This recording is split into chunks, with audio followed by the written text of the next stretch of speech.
Good evening and welcome to the Crimson Table Talk, the heart of the matter, the connection between emotional health and physical health.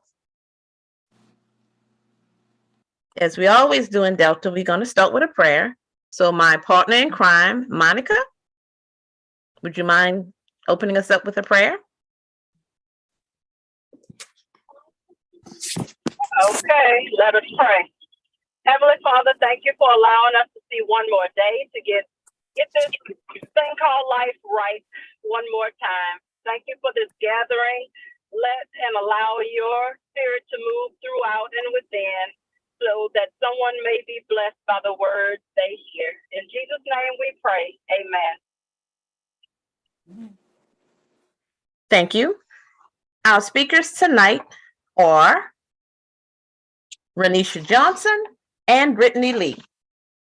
Brittany Lee is a two-time graduate and former professor of the Southern University A&M College.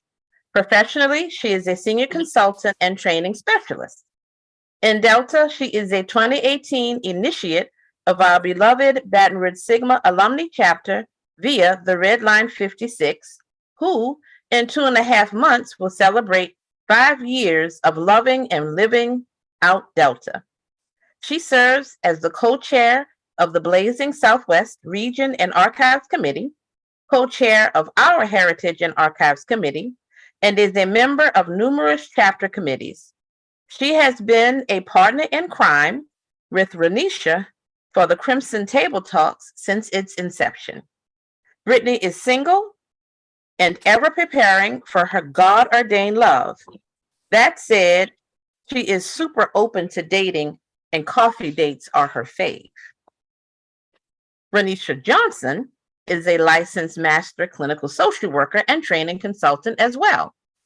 Renisha is a 2018 initiate of the Baton Rouge Sigma chapter, where she is actively involved on various committees ranging from social action to membership services. Renisha, along with her line sister, Brittany Lee, have been the gracious hosts of all the Crimson Table Talks, which were created as a way to have meaningful, honest conversations in efforts to strengthen our bonds as sisters. Renisha is single and searching and believes her special someone is out there, somewhere, anywhere. I did not write that. So I'm going to have a very brief draft presenter, Sarah Patin. You can unmute yourself. Good afternoon to you all. I have a very quick little blurb that I want to show you all because time, here we go. Oh, maybe not. I just did something crazy. Move this out of my way. There we go. Because this is such an awesome topic. So we want to just get to that. But again, thank you all so much for having me as a guest. Again, I'm the citywide coordinator for DREF. I bring you greetings from our executive and core team. Of course, our goal is to create awareness, encourage health and wellness, and educate the African-American community. Of course, we do know that it is Cardiac Awareness Month and it's Go Red for women. And, you know, we're so special. We put a twist on it here in Baton Rouge Sigma, and we're going to talk about our mental health and how that affects our heart. But a quick 30-second blurb from American Heart Association.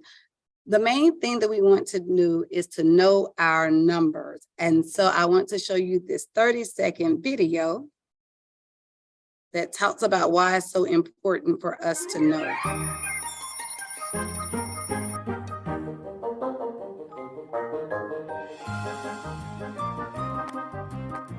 We women sure know a lot of numbers by heart. But do you know the most critical numbers for your heart health? That knowledge could save your life. Do you know your numbers? Talk to your healthcare provider today to learn your health numbers. Your heart depends on it. Absolutely. Your heart depends on it. So the most important numbers that we need to know as women is our total cholesterol, our blood pressure, our blood sugar, and our body mass index. Please look on American Heart Association website to get more information. DREF will be having a presentation about cardiovascular on next Wednesday at 6:30. We will be collaborating with Louisiana Tri-Parish chapter of Delta Sigma Theta, but Dr. Cordell Harris will be linking cardiovascular disease with Black history. Why does African Americans have more blood pressure, more cardiovascular diseases? Yep, Dr. Harris will be here, and she is going to link it to our history to explain to us not only why we have to treat it, but why is it so significant to trace it back to Black history. It's going to be a very great event. I look to see you all there next Wednesday at 6:30. Thank you all so much for giving me a moment of your time.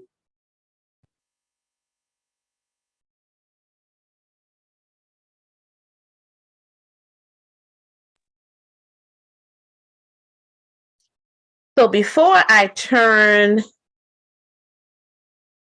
the floor over to our speakers, I wanted us to look at broken heart syndrome.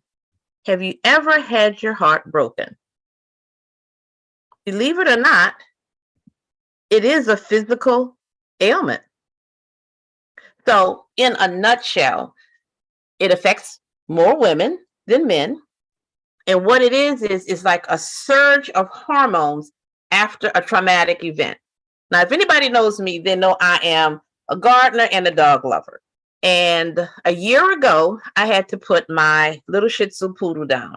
I would affectionately call her my other Black girl. Her name was Abby. And it was really, really sudden. And when I tell you, I felt a pain like I was having a heart attack. And I was like, oh my God, this is what a broken heart feels like.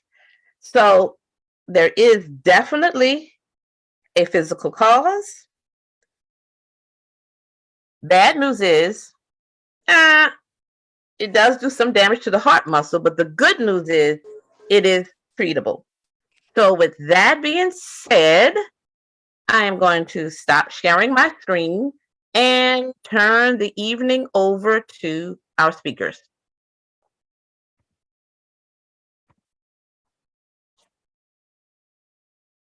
All right. Good evening, everybody. We are so glad that you guys could join us tonight for another Crimson Table Talk. We haven't had one in a while, so I'm glad to see everybody back and have you guys logged in just to have a conversation with us about relationships and loves and the joys and ripples and the ups and downs that tend to come with those things. Like Monetra said, I'm Ronisha Johnson, and I have been hosting the Crimson Table Talks with my line sister, Brittany Lee, since we thought of this idea as a membership services project, just to kind of help us have better, easier conversations, really get to know each other on a more intimate level as sisters, because I think that's the best way to strengthen the bond as sisters, to really get to know each other for real.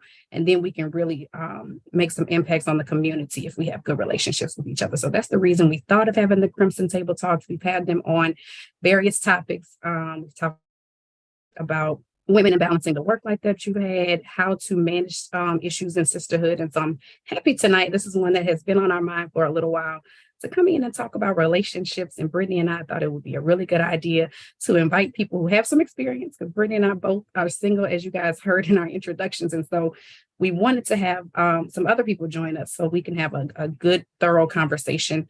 I do want everybody to feel comfortable to join in, unmute, comment in the chat. This is very informal. No need to be nervous about anything. This is just a conversation between women.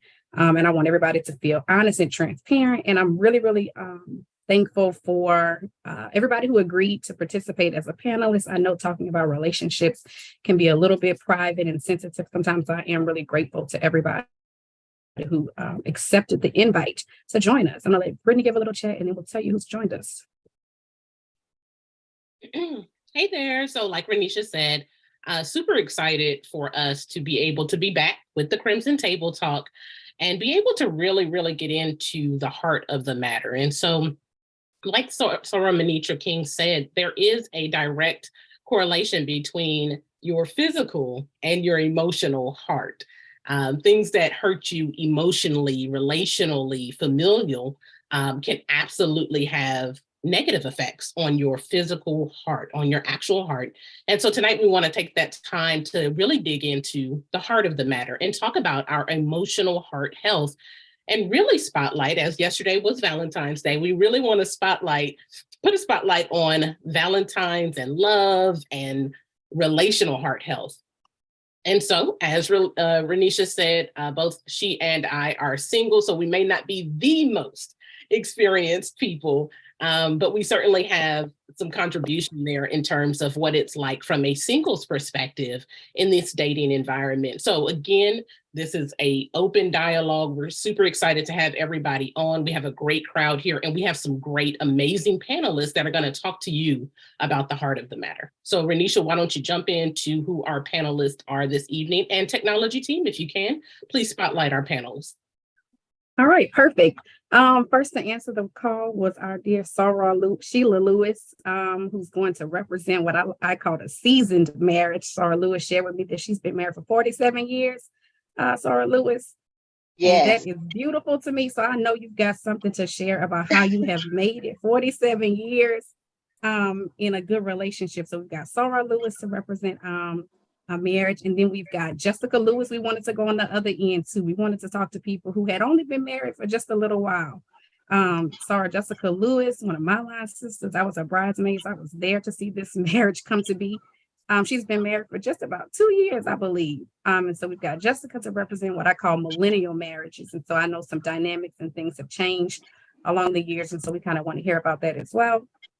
Then we have Letitia Signator, who is going to join us as well, kind of floating in that middle part of marriages. I'm so glad y'all see I tried to go with a theme and get all my line sisters. And I'm so glad they answered the call. And then we have Sarah Leah Raby also to represent a seasoned marriage.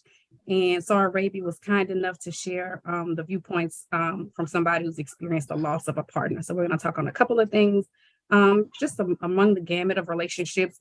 If the social worker in me wants to give a trigger warning, right? If we talk about anything that bring up any uncomfortable feelings, it's okay, right? It's okay to feel your feelings. But, if you need to step away from the camera, turn your camera off or take a moment for yourself, feel free to do that and participate as needed. And that's everybody. All right. So can they be spotlighted?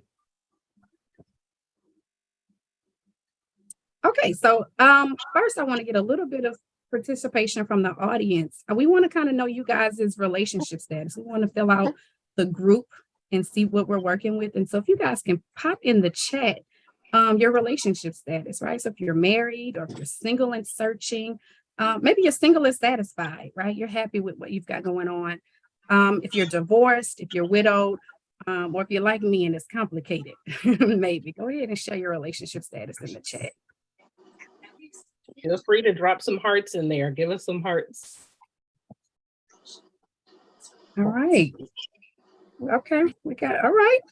Single and satisfied. That's a new committee. We're gonna start a new group. Single and satisfied. All right, Carolyn coming in with her 3 hearts. Yes, ma'am. Okay, another little newlywed, single and happy. Okay. Look at this experience coming through. 20 years, 23 years, 28 years married. So, Roz, you have all got to tell us how you do it. Absolutely. All right. 5 years coming up soon, single and dating. All right. So we are all kind of diverse in our relationship status. Hey, Kenya, another person, I was at her wedding. And so I'm so excited that we've got a good mix. And so everybody, I really want y'all to feel free to chime in because just because we've invited people to be our panelists, we really do want to hear from everybody because every relationship is different and unique. And we just kind of want to be able to take away something good, some good little nuggets from this conversation. And I kind of want to get married. I guess I'm speaking into existence. I want to get started with hearing you guys is how you met your partners, right? And so just a brief love story from you really quickly from our panelists so we can kind of learn a little bit about who you are. Sarah Lewis, you want to start us off? Absolutely. Good evening, Sarah. A couple minutes, Sarah Lewis. Look, I promise you, y'all not going to have to ring the bell or tell someone, come on, time is up. I've been whipped down with that, so I know how far to go. My husband and I stood before God and our family and friends 47 years ago. And that is something that he and I both are very proud of. I met him at Southern University. He was a student as well as I, and he was from Lake Charles, Louisiana. He asked me to go to a basketball game with him one night. And of course, my mother and father were very strict parents. And so I had to get permission. Nowadays, young girls don't have to get permission. If a guy asks them to go somewhere, they're going. But I had to get permission to go, I guess you say, on this date with him. And it turned out to be one of the best decisions I ever made. So he's my college sweetheart, and he tells everybody I'm his.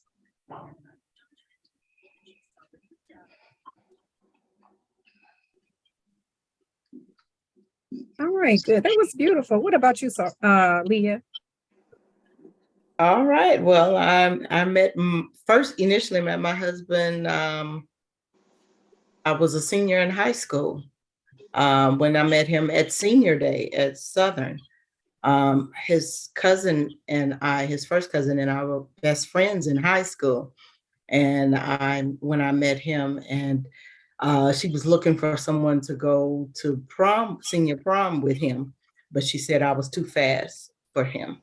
And so she had found another girl. Yeah, because I was, kind of wild back in the day. I'm much tame now. So she so she said, I was like, wait, how dare you? I'm too wild for your cousin. But he was a very timid, mild-mannered guy as far as she knew. Yeah. So she really didn't know her cousin. So yeah, needless to say. But Anthony and I ended up dating December the 22nd, 1992. We went official. And then we got married January the 6th, 1996. And then from there, we were, actually from 1992, you didn't see one without the other. They were like sick of us because we were joined at the hip everywhere we went. And we were together all the way until the end, to the very end. So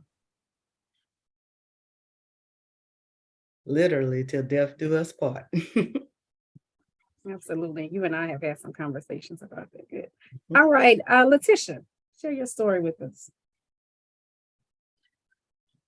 Hello, everyone. I wish I had a great love story like the two ladies before us, but when I met my husband, I absolutely did not like him at all. I found him arrogant. He was very cocky, which he says now is confidence. And for an entire year, he kept asking people for my number. I wouldn't talk to him. He was my sister's track coach, and she lived with me. I raised her. And I would have to see him every single day when I picked her up from track practice. And I loathed this guy coming, but he never gave up. He came every day to tell me how pretty I was. And he just kept on. And then one day I was like, you know what? I'm gonna talk to this guy because he's working all my nerves, but I had to give him an A for effort. And I started talking to him on the phone at about 7:00 that night and did not get off the phone till about 3:00 in the morning. And the rest is history. And in 2003, he asked me to be his girlfriend. I was his girlfriend. We dated for 6 years. And we got married in 2009. And the rest is history. Beautiful.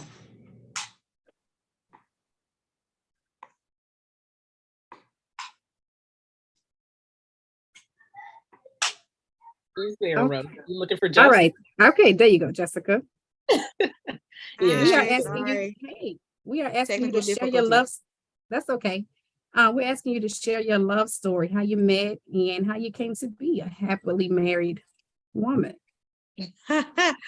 Okay, so how we met, I actually was coming out of a pretty tough relationship at the time, and my husband currently works at T-Mobile.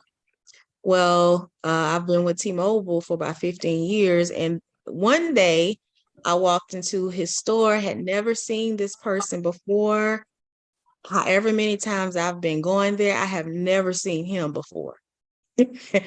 And basically what happened was he was trying to sell me a phone, and because I was so still hurt, I was like, look, man, I don't want to hear all that. I just need this phone. And so I get on up out of here. And so after that, he kept doing things to make me have to come back to the store. Oh, well, you get this free Netflix. You need to come back so I can install that.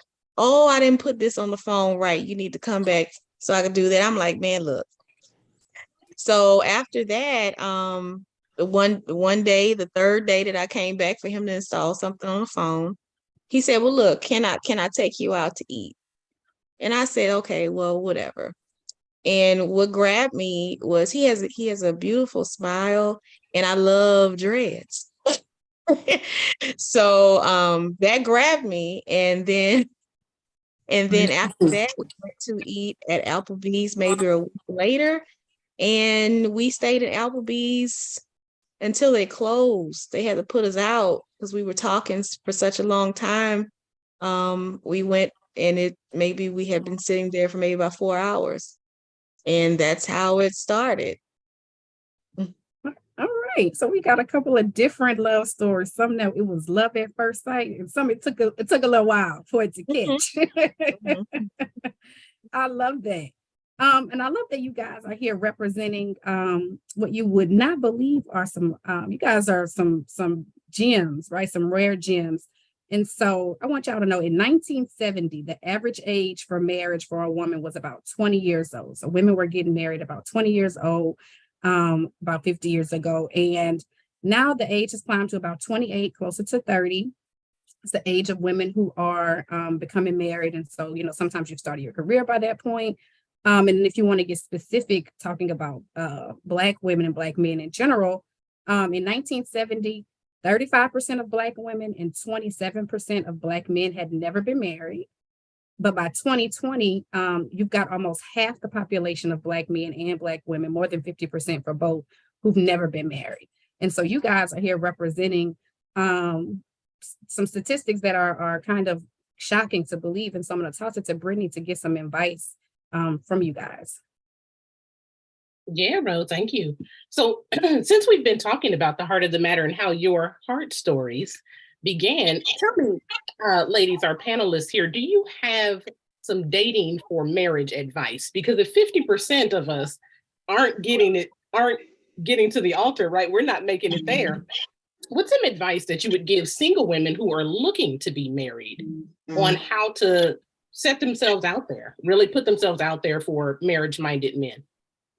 So, Signator, let's start with you. If I could go back hindsight and save myself a divorce, it would be do away with your ideal person, do away with your checklist. Because what I know for sure in my husband, I have a God-fearing man that if it was left up to me, he would not check all my boxes. He's not super tall. He's not dark-skinned. And you know what? Now in the marriage and relationship and friendship that I have with my husband, I see how silly that is to have boxes to check off. I think if you organically allow someone's spirit to capture you through, not through aesthetic, but through conversations, through actually when somebody's trying to talk to you and they're really trying to woo you and pursue you as a woman, they reveal who they are without directly saying who they are. You don't have to search for it. It's right there. And most time their intentions are clear, and you kind of feel, you may not want to feel like I was, like, this is not my type. I'm not doing this again. I already divorced. I'm going to be long-term girlfriend. And my husband just stayed the course. He kept saying, you're going to be my wife one day. I'm like, I'm never getting married. Like, we 5 years, stop asking. We're not getting married. And my husband's like, you're going to be my wife. Like, your wife. He was there. So I would say the first thing is get rid of those boxes. And how much money a man makes does not mean he's going to be good to you. It doesn't mean he's going to treat you well. And it doesn't mean he's going to share that money with you. It's just the money that he makes. So with my spouse, I wasn't at the level I am right now. My husband was not at the level he is right now. But what I found is God put us both at a level together that we understood that both of us were not where we wanted to be. But again, through conversation and getting to know him as a person, I knew he was a man that would be pushing me to be my better self, and I would push him and support him to be his better self. Those things far outweigh checking boxes. So what you're saying, Sarah, rip up the list. Correct. Change that predetermined list. in your Yes, head. because I have prayed for a man and God gave me exactly what I wanted. I was living in the house I wanted, driving the car I wanted, and guess what? I ended up divorced and I was miserable. Mhm. And I just went with it. God, whatever you have for me is going to come. It does come. I found I didn't have to seek him. He was literally right in my face all the time. I think the biggest mistake we make is, what do you drive? What do you do? How much money you make? All of those things, because they may have them when you meet them, but there's going to become a time in your union where those things may be stripped away. You have to always go back to, do I really love this person? Do I really like this person? Because guess what? I love my husband to death, but there are days that we're like, don't talk to me. I'm not going to talk to you. I'll come to you later. Like, and you only last through that because you genuinely love and like each other and respect each other. And a bank account doesn't give you that. Gifts don't give you that. It's priceless. That's good. That's good. Sarah Lewis, Sheila, how would you comment there? What is some advice you could give us single women who are looking? I would say this: don't sell yourself short. I don't know how desperate some young ladies are for a companion, but you don't have to give in to any young man. Most of our sorors that I know are highly intelligent, very independent. And so you want to keep that posture. I will not tell you this. When I met my husband in 1972, I was a freshman on Southern University's campus. We got engaged in 9 months. I knew that man loved me. And guess what? I loved the hell out of him. And here we are, 47 years later. Y'all need to know, I got married when I was 20 years old, December 20th, 1975. This is a 47-year uninterrupted relationship. And I don't have a lot of my friends who can say that. The thing I want young people to do, when you find the Mr. Right, God is going to show it to you, as Letitia said, but don't be in a rush just because, oh, my friends are getting married and I'm not married. Well, look, if the clock is ticking, let the clock tick. Because guess what? Everybody doesn't want to be married. So don't feel like you have fallen short if you are not married.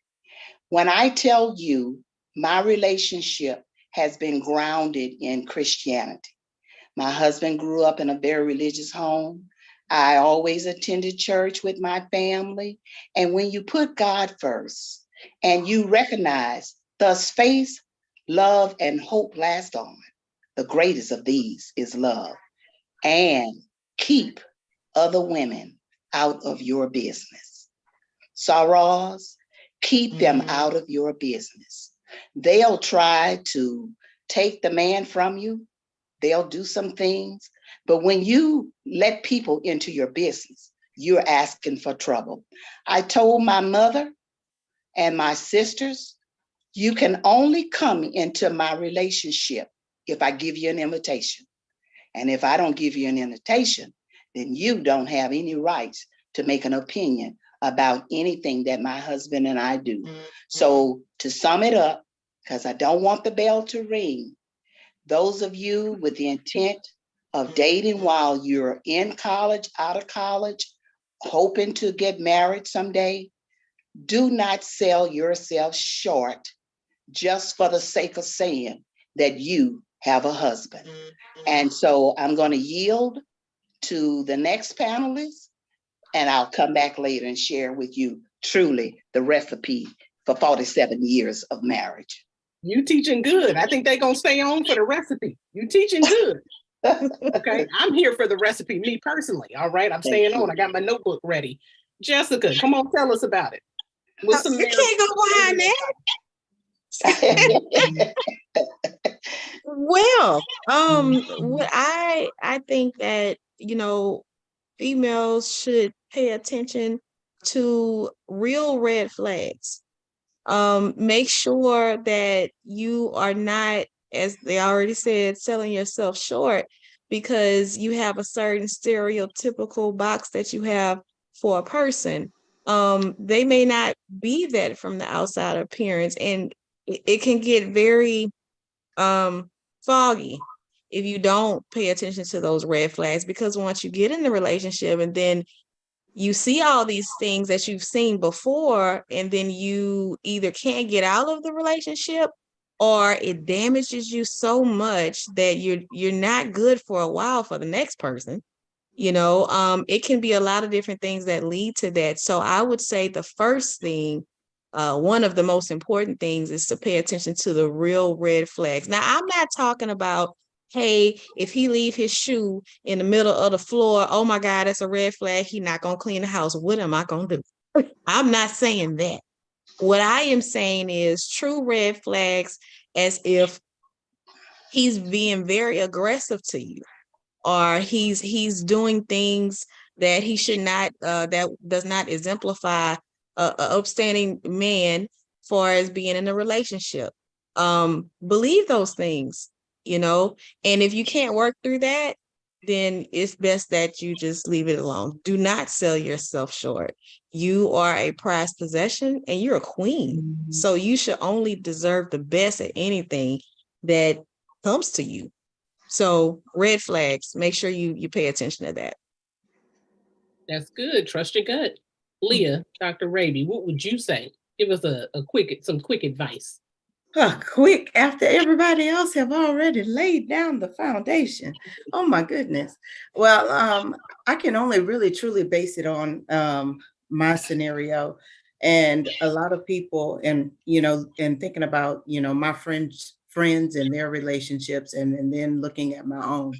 So, and my husband, and a lot of people would say, Raby, I didn't even know you were married when my husband passed away. And why? Because I kept my business to myself.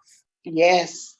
And so, and my friend, and so some of my friends and my girlfriends, they thought they knew my business, and they thought they knew the things that were going on in my house. I didn't tell them everything. You only knew some of it. You didn't know all of it. And that's how I was able to be 50 years old and still married 30 plus years and not divorced within 5 years or so, and we grew up together, and we were also equally yoked, which is very important in a relationship, on a spiritual standpoint. And so a lot of times, and I was also, believe it or not, and a lot of women have a problem with this, is being submissive. And submissive does not mean you have to jump at everything that man tells you to do. Being submissive means yielding to one another and having a conversation about what's going on in your house, in your relationship. And so every night, my husband and I, that was our time after the children would go to bed. We would lay down and sit there and before we go to sleep, and have a conversation about what it was, the problem was in our house.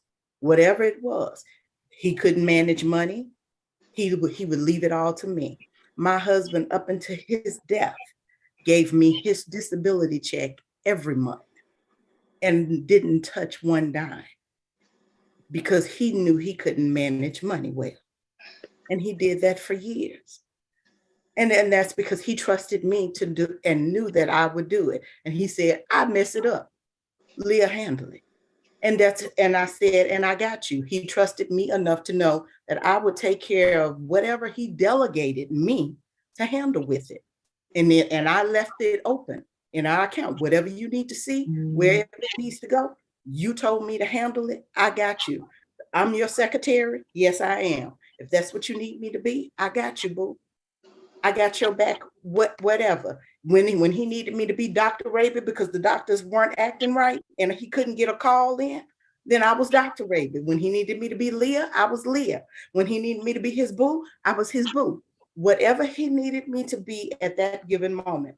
And so, because my husband only had a high school diploma, and then I had all of the higher degrees, but I had the higher degrees because we found out he was sick. And I told him, you can stop working and I will work 5 jobs if I need to, so that you can be at home and be safe, because he was working as a deckhand on a boat. So I said, it was always a give and take in our relationship. And I didn't mind giving to protect him so that he could be here for our children, because it was more important for me to extend his life and his safety than to then lose his life on the boat because he then lost his balance and fell off somewhere. So, it was always there. So I said, fine. And I literally, for about 15 years of our relationship, while he was sick and disabled, I worked 5 jobs to do what I had to do for our children, for our family. That's going to lead us right to where we need to be. Look. Talk about how we balance all of that. You balance 5 jobs and your relationship. Yes. And 3 children. Talk to them about it. How do you balance? Right. I have a great, phenomenal family support system. My mom, my dad, and I'm the oldest of 5 siblings, and my brothers and sisters all supported me 100%. They loved on my husband my mom and daddy as though Anthony was their son. In fact, sometimes I had to correct, hey, hold up. I'm your child. He's your son-in-law, that type of thing. That's how much they loved him. So whatever I needed to do, if I couldn't take Anthony to the doctor, I could easily call my mom and say, hey, mama, can you be there that day to run him to the doctor? I got you. If my sister needed to pick up my kids for me when they were in school, if my brother needed to do this. And meanwhile, I kept my kids active in sports, cheerleading, everything. If I had to drop, and he stopped driving, I would drop him off with the children at whatever event, and he would stay there with them until I can run around Baton Rouge and pick them up. And I would take because I teach online, so I would have my computer in the car. And right. I would all of that multitasking is hard to balance. I stayed multitasking. Right. And I know it's difficult, even when you're trying to balance your career and your children. And sometimes people are saying that women can't have it all. But I would like to hear from Jessica, who doesn't have to add in the mix. She's got a little bit of a younger marriage. So how do you guys manage? Is there anything that comes up in a newer marriage that's hard to manage as far as like responsibilities? You've got life, I know your job is keeps you pretty busy. So how do you balance all of that with things like social media playing a part of it? I know sometimes millennials, we tend to like cling to our friend groups. So how do you balance having your friends and your husband and your job? How do you do that, Jessica? We have boundaries. That's the first thing. The second thing is that when we work. And when we are off typically out of the state. So whenever we have our time for ourselves, and that works for us, every marriage is different as to how they deal with what they deal with and how they spend time with each other. But for us, what's good for us is that we work. And then whenever we are spending time together, we go away. Now, with having different friend groups and social medias and things like that, when I pick up the phone, I pick up the phone. And if I don't, then I don't, because my time to my husband, that's first and foremost before anything ever, really, other than God, of course. But for the most part, we just make sure that we balance that by reconnecting at night. We pray together. We talk about our day. And then after that, some days whenever we're off, we do fun things. And that helps us to stay connected and balance everything out. The hard part is whenever you do so much and you don't make time for the person, then stuff starts suffering. So you just have to have that balance. You have to, you have to have that balance, as well as have to understand what you need to do and what you don't need to do. Hey, that was good, very helpful. I just like to hear the different ideas of how you maintain a life, right, and still be a good partner to your, your husband, your spouse, or whatever. I think that's important. And you guys all kind of shared your love stories, and I want to hear a little bit from the audience and from you as well. And I'm going to start with you, Letitia. But for those of us who are trying to get to that stage, right, we're dating with the intent to marry. Where do you find a partner, right? You guys all gave us these different ideas. I don't know if we have the poll loaded or not. Technology.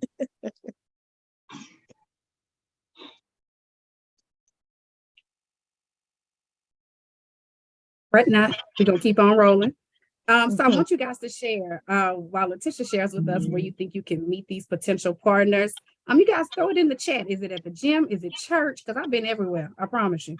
Is it the grocery store, the library? Where are you meeting partners with potential, right? Not just know anybody. So that's my poll. Thank y'all.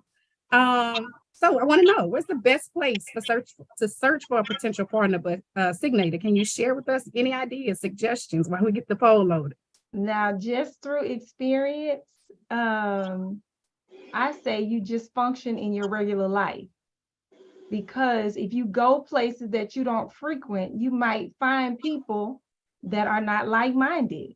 So I find that with my husband, it was in a space where I was just functioning, to like just function and be you. Because when you're looking for a partner, you're looking for a life partner. It has to be somebody that is similar to you, like-minded. It doesn't have to be in all things, but you have to have some things in common. So I'm a proponent of not searching, just living and being, because when it's your time, it's your time. And I think that's one of the most powerful things that Soror Lewis said is her husband knew, she did not search. He found her. And I just truly believe that a man who finds a wife, that's a good thing. That's a good right? thing. I do not believe that you are to search. Now, you are hoping to get married and putting yourself in a position that you will be, working on yourself, so you'll make sure that you're going to be a good wife. But I don't believe that you go outside your comfort zone, as in places. Now, you do go outside your comfort zone, checking them boxes and how they look. I do believe in it. Absolutely. Can we get the poll results, maybe?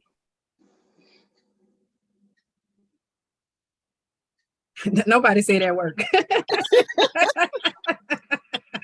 I love that. Okay, most people said other. So can I get some people? Renisha, I wanted to add something. It's Michelle. A good friend of mine met her husband online. She met her husband on Match.com, and he's a wonderful guy. So, online is an option. A lot of people are meeting their spouses online. A friend of mine says, they can be crazy in person and crazy online. You just have to vet them like you normally do, the normal things that you vet and listen to yourself. So, and I think going to places like Letitia said that you enjoy, doing the things that you really enjoy. If you want to learn to play pickleball, you could meet someone there. You like to go to Barnes and Noble, or you like to go to Saints games or Southern games. But I do think it's important to live your life, do the things that you enjoy, and you can meet a guy anywhere, church, at the gas station, doing your normal life. But I think it's important not to just go out to meet a guy, but go out and do things that really bring you joy and have a full life as possible. And then you'll meet people that way. I think that's maybe why the poll had 56 of other, because you can really meet whoever you're going to be with anywhere. It could be any of those categories. I mean, It could be any of those categories or not those categories. Right. So it's just kind of other. You don't know, and whatever the Lord sends, that's kind of just because you could meet them walking down the street. Yeah. You just never know. Absolutely. And I'm glad that you guys shared with that. Sheila, you have anything you want to share? Yes, I do want to speak to how to keep a balance in your life. I am a proud mother as well as a spouse. And I shall never forget when I was at church one Sunday, one of the members walked up to me and she said, "Oh, you're Sheila Lewis," because I was being introduced to her. I said, "Yes." She said, "Oh, you're the one. You don't travel with the Sorrows when you go to conventions." I said, "Well, if that's what you heard, that would be me." I said, "Simply because one thing I know, and Sorrows, I want you to get this. You cannot put your significant other on the back burner. Every conference, and I've been to many, every convention, my husband was always with me, and the children were with us because I knew, as involved as I've been in Delta, and I still am, the only way my husband was going to support me in Delta Sigma Theta, my jobs, I've had stellar careers, he had to be included. Now, I told you I'm going to give you a recipe for 47 happy years. I won't tell you 47 years because there are some people who've been married 47 years and they don't have a relationship. You have got to communicate with your husband. Talk to him at the end of the day. How was your day? Is there anything I can do to assist you in any way? He has to know that he is loved and respected as the man of the house. The man of the house, yes, but also he recognized that I have a relationship and I have an identity. So he respected that. You need to make sure that you take some time for yourself. I call it me time. Everybody needs to be able to sit quietly, read a book away from their spouse and their children. You have to make sure that you understand it's okay to disagree. I started something that my mother-in-law taught me. She taught me how to cook. And I didn't know that my husband had such a huge appetite. So I've been cooking and cooking for 47 years. But we came to an agreement on our finances.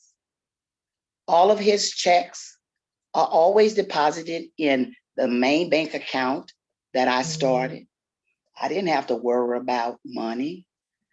And he has never questioned me because we always have an opportunity to talk about where the money's going.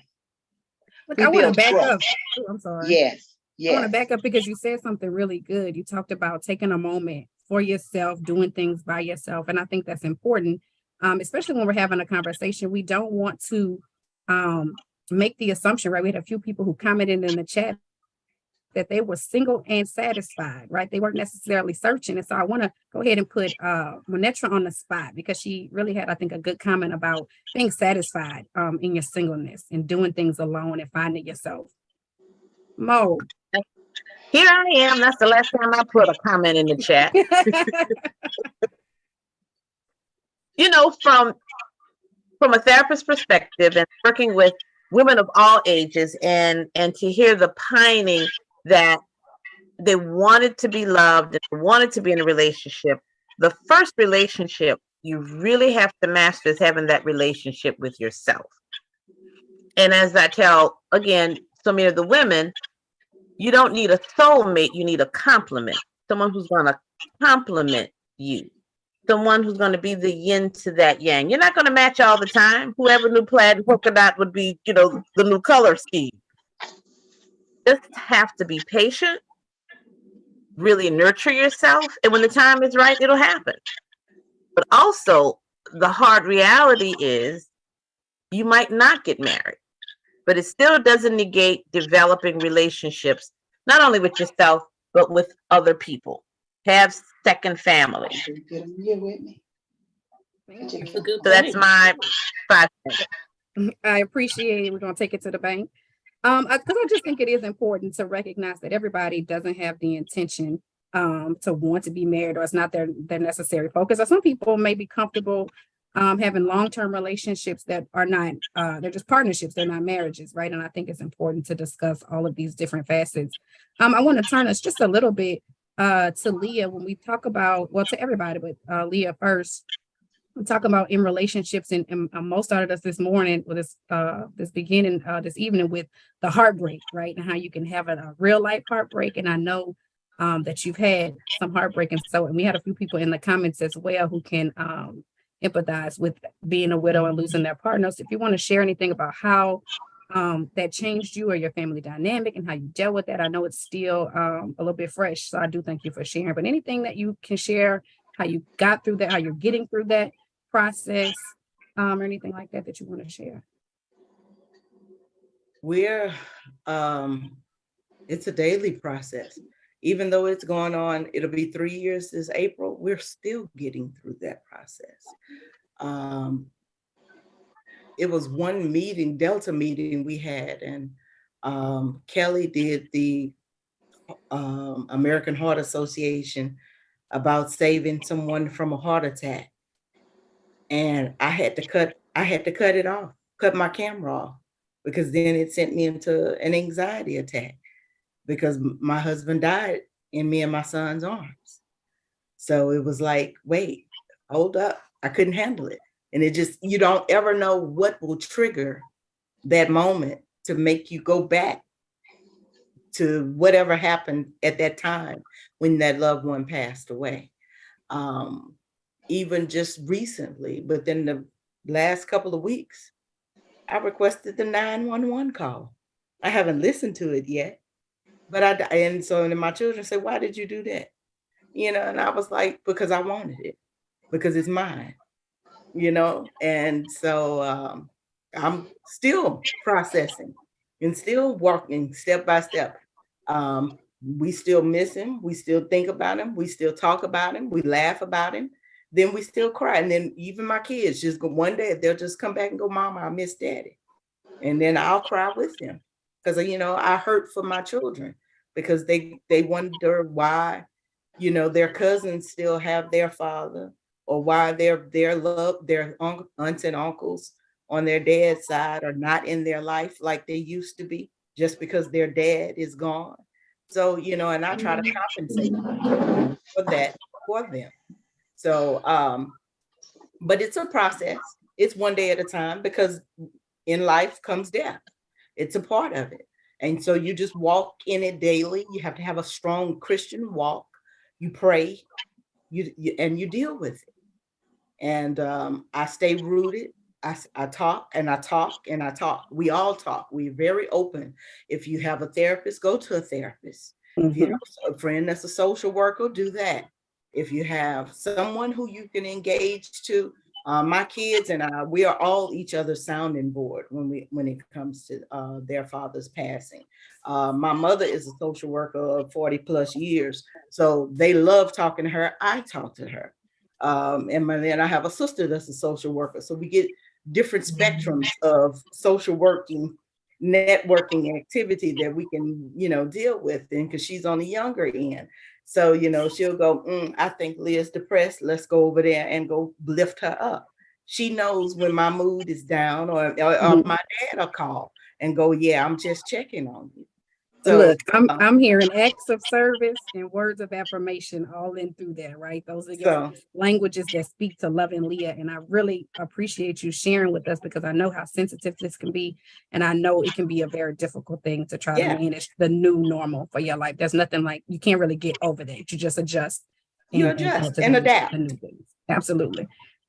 Brittany, go ahead and throw us. Let's figure out what everybody's love language is. Yeah, I think that was, as you said, Leah, that's a beautiful sharing. And I know that, of course, you're still adapting to that, but it really sounds like, and for all of our panelists, it really sounds like, you know, you have somebody who, at least in some respects, speaks to your love language. So I think we have a poll. Does everybody know what their love language is? Have you read the 5 love languages?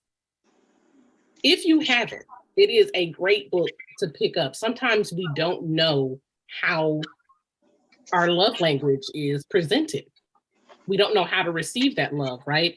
And so once you truly know what your love language is, it's better suited for somebody to love you in that language, because you know how you're best loved, right? And so there are 5 love languages: words of affirmation, acts of service, physical touch, receiving gifts, and even quality time.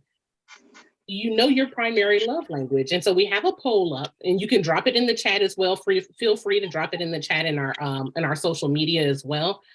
What's your love language? Sarah, my love language for me is quality time. That's good. It's important to have quality time with your significant other. When you don't share time together, you tend to grow apart. And I've seen it happen to so many couples over the years. Yeah, my primary one is acts of service. So I have a primary and a secondary, but my primary love language is acts of service. I'm an action type person, right? What you do for me matters. People can say a lot of things, but I found out that it's all about what someone does for me without me having to ask. Yeah, Absolutely. I'm a gift giving girl, right? That's my way of showing love. I like to give gifts. But I think my way of receiving love, I like words of affirmation. You got to tell me, right? I don't want to have to guess. I don't want to beat around the bush or read between the lines. Tell me, Ro, I am obsessed in love with you. I need to know. Other than that, I don't know. That's good. I think mine is I love gifts. Gifts make me feel very, very loved. But at the same time, you know, you have to understand your partner's love language as well. And my partner is acts of services, you know, so we have to balance that out between each other. But gifts for me, you love me to the moon and back. If you get me the smallest gift, I am happy. Listen, that quiz is free on that 5 love languages site. Okay. Give it to your partner or somebody you're interested in, y'all. Share it. Okay. And you know, some people say it's all of them for me. All right, we got a lot of quality time and acts of service. Acts of service. I'm not alone. Acts of service, physical touch, quality time. And I think it's important to, just like Jessica said, to remember the way that you like to be loved is not always the same way that you need to be given love. So it's important to have dialogue and conversations. And also, don't limit your love languages and expressing love to your partners, right? You have friends and families and people around you who love you, right? Unconditionally. So don't forget to learn your friends' love languages as well. I think that's important because you guys talked about how important it is to have support systems and have a life outside of your relationship. So make sure you're loving on the other people in your life as well. I will say one more thing in regards to that. I know, and maybe this is just myself, but I know with a new marriage, that's something I had to learn because I thought my love language was his love language. So I'm over here giving all kind of gifts and he's just like, yeah. I'm like, I'm giving you gifts, you know what I'm saying? So that's something that you have to learn. And of course, Leah and Sheila, Sarah, you know, y'all been married for a long time. So y'all know these different things about your partner. But I can tell you for a new marriage, we are still trying to figure that out. And that's why we're doing something like this, right? Just so we can straight up share and ask. learn from each other. Just straight up ask. That's good. Just ask the question, huh? Right. And look, now I'm going to ask Letitia a question, right? Because she shared with us that she had gone through a divorce and decided to remarry, right? And so I want to know from somebody who's gone through this process twice. And Jessica brought up red flags earlier as well. Any red flags, any significant things that you think, behaviors, actions in a relationship that are like automatic red flags, you need to, you know, go ahead and end this, terminate, go the other way. What are some red flags in relationships from y'all? Some concerning things that you really should take seriously? I think the red flag that I totally ignored and recategorized because again, I was focused. I wanted this man to marry me. All the time when people want to be with you all the time, under you all the time, it does not. I took it to mean, oh, he's crazy about me. He is in love with me. He's all about me. That is not true. Sometimes someone is like that because they have severe insecurities. And what I learned through an 8-year marriage is there's nothing you can do and adjust to help that person with that. It's internal. You can't fix it. It's not meant for you to fix it. I changed the way I wore my hair. I changed the way I dressed. I changed my friends. I changed my interactions with my family. And it still was the same thing. And what happened was the man that I thought was all about me was all about somebody else too. So I myself decided that's what this meant. Instead of sitting back and paying attention to his actions, because it was there, I just chose, because I was laser focused, tunnel vision. I want this man. This is exactly what I said I want, what I see myself with. And I did not sit back and say, let me see how he treats me. Let me pay attention to him being always under me and wanting me to only move so that he can move with me. I didn't pay attention that that was going to be a man that would say, you don't need to go to school again. You don't need to be on the college campus. You need to be like, I didn't pay attention to any of that because I wanted what I wanted. And God gave it to me. He did, but it wasn't what he had for me. But I had to have that experience to appreciate the husband that I have now.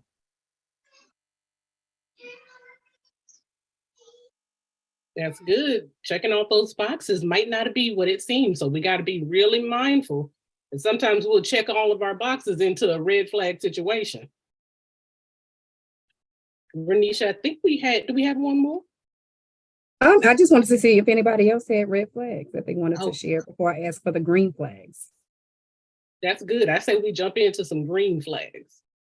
Well, red flag, Yes, I'm as I really said quick. before, one of the red flags definitely is if they want you, as Sarah Signet has said, if they want you to change your whole self, your whole being, then you're not being an authentic person yourself. So do you really want to be with somebody that does not really want you authentically? They want someone else because they want to change you into who they want. That's a red flag. So that's just something you have to be mindful of and not change yourself and just stay true to yourself. I think sometimes we struggle with that in the single environment. You try to compromise yourself so that you can be what that person wants, because you don't want to, especially if you're single and you're looking to get married, you may tend to shrink yourself or try and compromise yourself to fit into somebody else's box, right? And that's a true red flag. But Brittany, I could tell you one thing I certainly miss.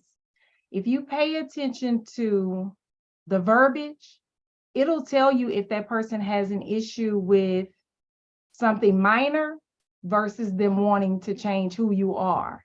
If you take inventory and say, wait a minute, when you started dating me, I was wearing my hair this way and I was dressing this way. But now you're literally changing who I am by saying, you shouldn't hang out with those girls because X, Y, and Z. I didn't pay attention to the fact I was saying he's letting me know what kind of wife he wants. Because coming out of the gate, like in 90 days, he was like, I'm putting a ring on your finger. So I took it, because I was younger, to mean that he was older than me, that he's letting me know the behaviors of an acceptable wife. When I should have been saying, okay, so I am Letitia. So if I change these things, am I truly going to be happy and be Letitia? And they seem surface level to me, so it was no big deal. I'll change, like, that's no big deal. But it became a big deal because that's just the caveat to the other things that really make you change your whole identity. So if you pay attention to the small things and that verbiage, and I should have said, why do I need to change my hair? Because Right. later on, once you're married, they say, I don't want other people looking at you. Or you just, it just ask questions. I would say that as well. Ask questions. If it seems Absolutely. small, just ask a question. The conversation will let you know if that's definitely a red flag.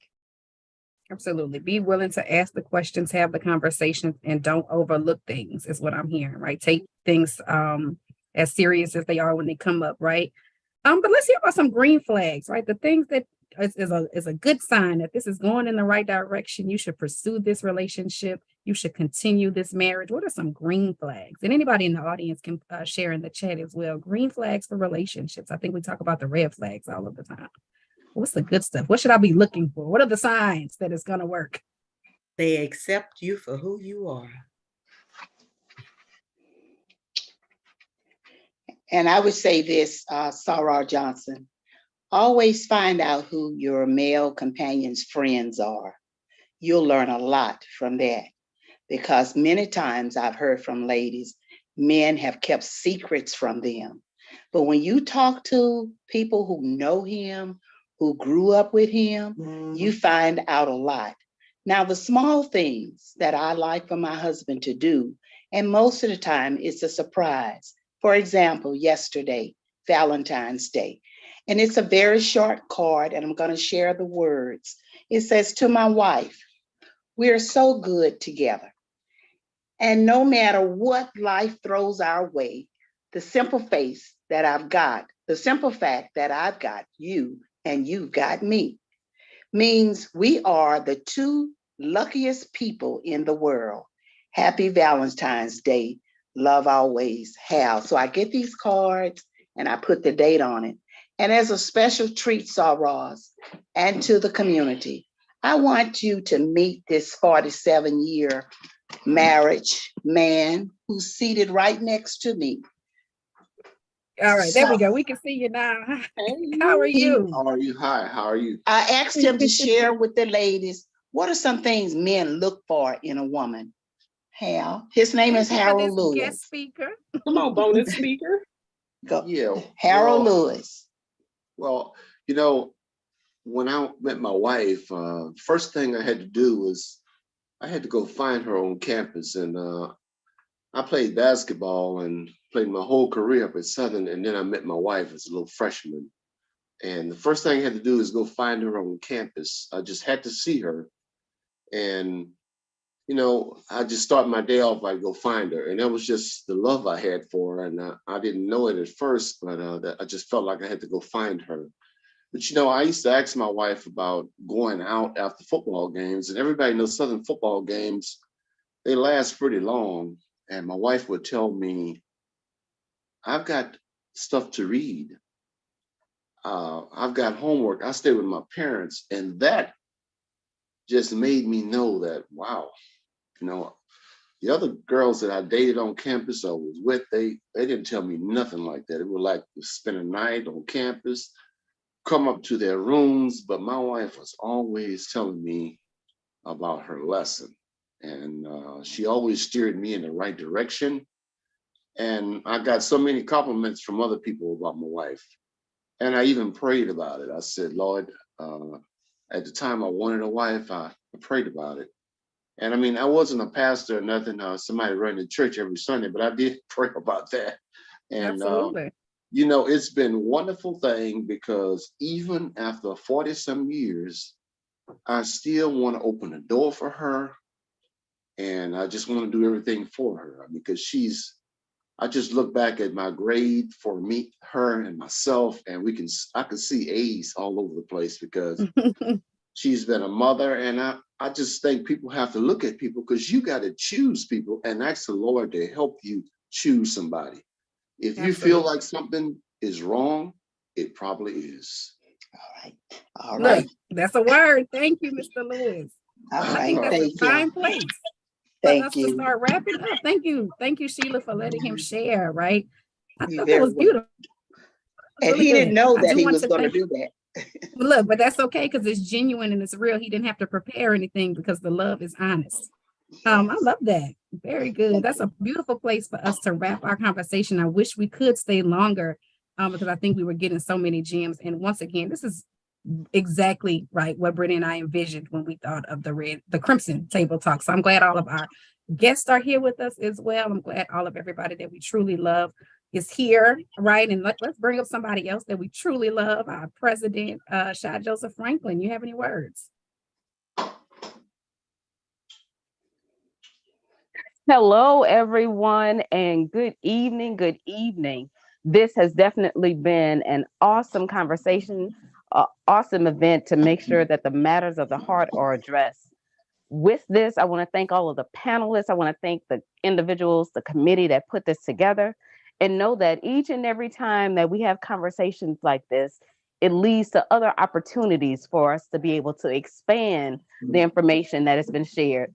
I'm so happy that we did have a gentleman Mr. Lewis to be able to chime in and give his perspective. And of course, none of this is bound by anything other than the real life experiences that have occurred.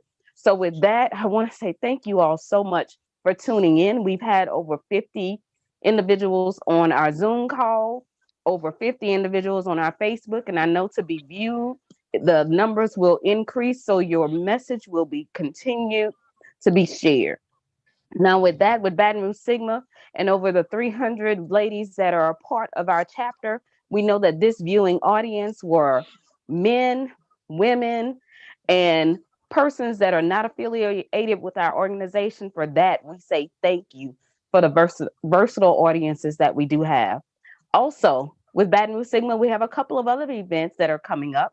One is our Red River Run, 5K, 10K, and even walk. So look to our Facebook page, our website, so you can register and be a part of us in person and let us know that you were either on one of these calls or any other activities in which we've had. I want to say thank you again. Thank you so much for the information and have a great evening, everyone. Awesome job. Thank y'all so much. Have a good night. Good night. Thank you all. Hi. Thank you all for attending. Thank you. This was great. All right, you were good, Mr. Lewis. He sure was. Oh my goodness. Ronisha, you and Britt, y'all did an awesome job. And I look forward to a continuation of this conversation perhaps next year. Absolutely. Congratulations and Absolutely. kudos. Thank you Kudos so to much all. for joining. Thank you. You're welcome.